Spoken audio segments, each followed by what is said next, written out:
classmates singi mamangda ozana ngangli badugi ikai bagi mohutta Lenthoi hena mangak thekali Lenthoi na si oza se yamnei basadore ai se kanana haiba se khangdre angang macha dongna mapana thou kaina aina ngasi I karadi principal da fake complaint bisindoini aduga suspend chalandoini ngo listing manga taru khara khara fangjaraga imung pujai se aingonda yam singnaradi chakhum mai mutke dani silki su Lenthoi na ngangli baduda hena thawjili matung manau sum tawradi suspend ko chalan bira lore kaino oina gi thabangni mama nabi etei su yausilai masi pumna makse section A gi paktabi singduna thoan mangak moina gyan tasinnabaini Lenthoi na lairi ka yaudaba se yam fai ko hairamadi awaba wabi maya maraktuda yaurandoine khoisu sorgabu fungkalaga sinine masamana dress nani su khangdaba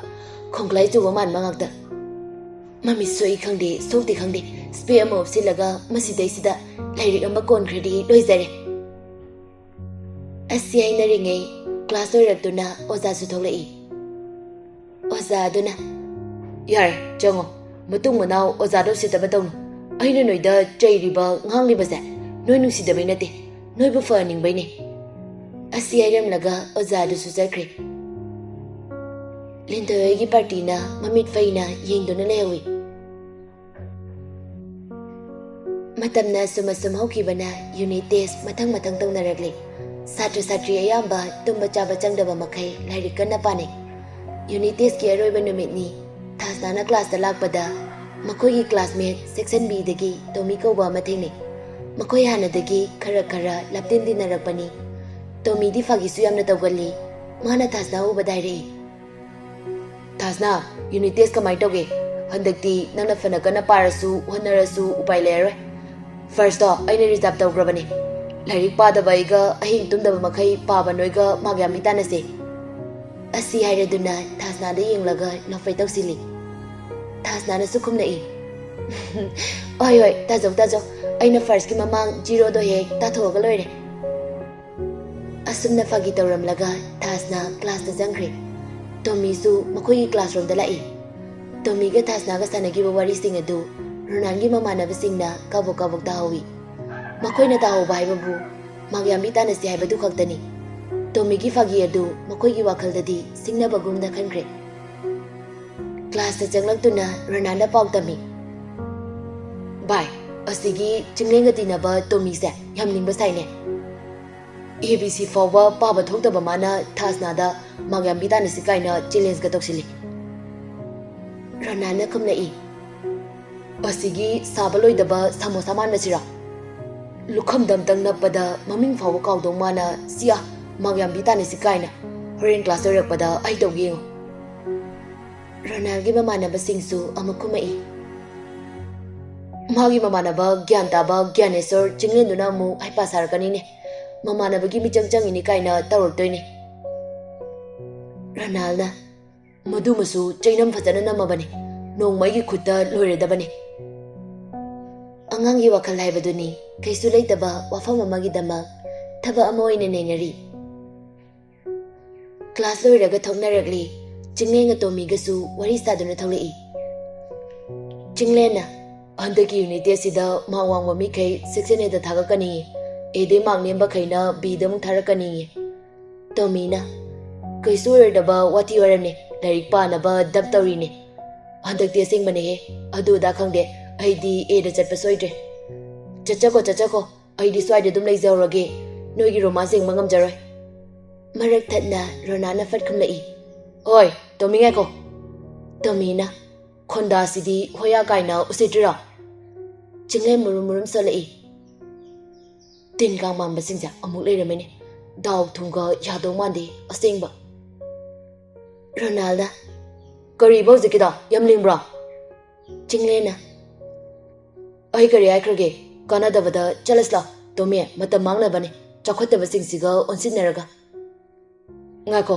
chapchabi mangana kisi tomina kaino nona pamse khana chaina bayam pamagana direct dayo nupi angang dongna chaga tawleino yamainade Ronalda nupa yamna thokpa yi wani ne mayam somdam mi eng tabiyo nupa thokpa ma leirista Chinglena yare rona tagi yauna sum tabani yam henjelakano lemdaba thabakti tawningde khana chaina bayam pamagana ayaba mide thiuro aikhoidi interest leite asiaram laga chinglenga tomiga du chatpa hori ronalna muglawri Mikiti nupi mangda afaba sabana kanaroi narindi yaudana Chinglen chaplepi maning handuna chatke tawringai thasnana kawri Chinglen Thasnana kawrakpa dudagi asawa punamang lasinduna tapna Ronangi nakongda jangsinduna hai Boy nadawge ngasigidi thabirabani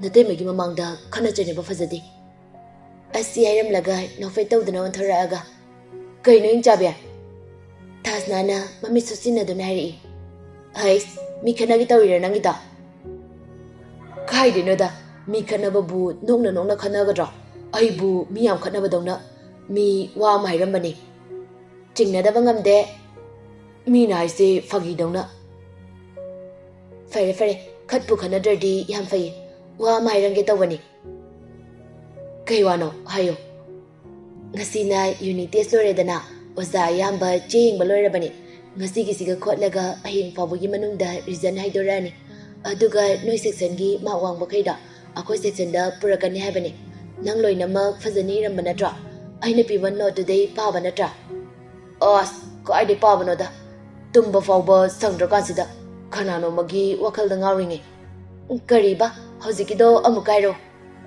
lari paba sangda ba fare matung manaw not kam da pireba aina magi damakta wana sembiraga horen day akoi gingjanga amta piroi next week day mega test so horne habani kanagi wakalno khallaga lero ai haira hana fawi biraroi Masiging chabise isau langbade kraba machinja pero tawna pedong pangang na ngangime aina wahi ama haibada mana wahi chama ngangine phagi tobane khanamtagi wakhal khandeba yar lehawra chale wakhan khan matengani khallura cho asi airam laga khonthang yangna thangduna murum sonduna mogi rum tamna lai thabina na fe tawduna laknarei ses sau bagyam pakchai ko angry pa emaladana Thasna kari mata khumdi Chinglena laknari bani khandokpa ngamde matanda murum pangsona soli not kam tapiroiba aina magi da mawabiraga mana to panupigi wakhalda ngawraga lei larik paba sangge kaina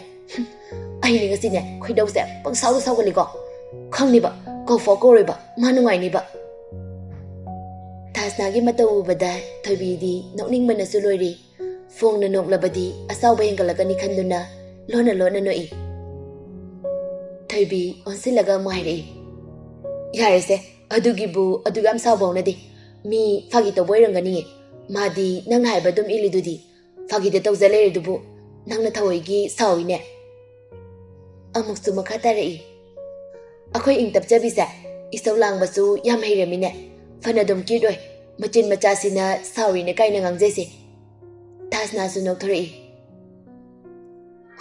yongsidi Mina sauzese fagi dale ai nai se lan brab de yingune nathanda mingse neng zoba nangna sari ne na tarida sawbu adumaina sardine nupa dilaradana ai faw ngawgi tawi yazari thagala tiki bizabirano chaksasa sathoga ne lari pana batawse next week day mega test ni as magi legs amo hore ho angry bird ngasita unity slow bedangari ngasi tangdi pothagi sedana noigi mail besti duda hingjang pibadudi chalaroidra piro hingjang amte piro wangang lerno sacha charge la misla adi amuk cherani chak to gane uigera khotkera tawrasi adudi plate to putharo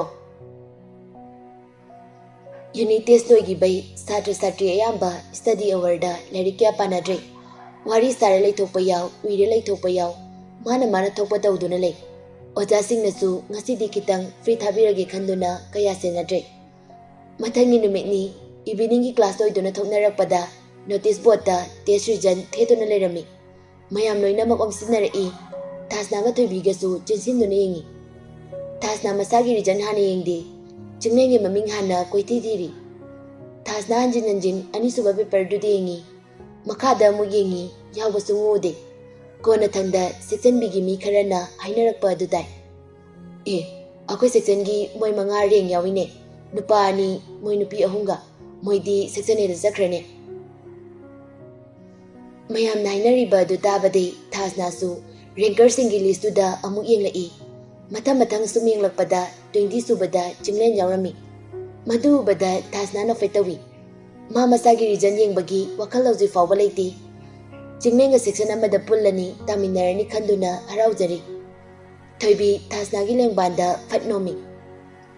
Says midi first tarabanina na faikatawi ko. Kai pizadoino treat amadi tawda yaroi. Thasna gyan fatlai. Masagi region amu yengi. Mana first taduna lairambadu ubada Thoibida mo asilaga.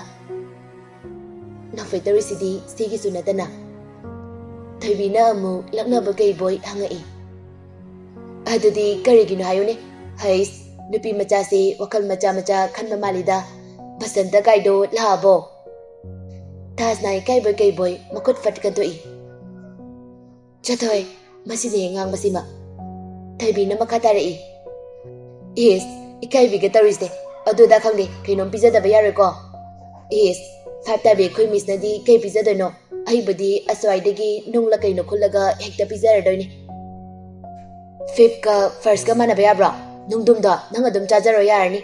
Aidine mi amade oina thaurani. Treat se nasana pizaningrabanina. Kanade thaudiba. Mi lei haido oi. Makhoi ani arau wari sanaduna room da changkhre.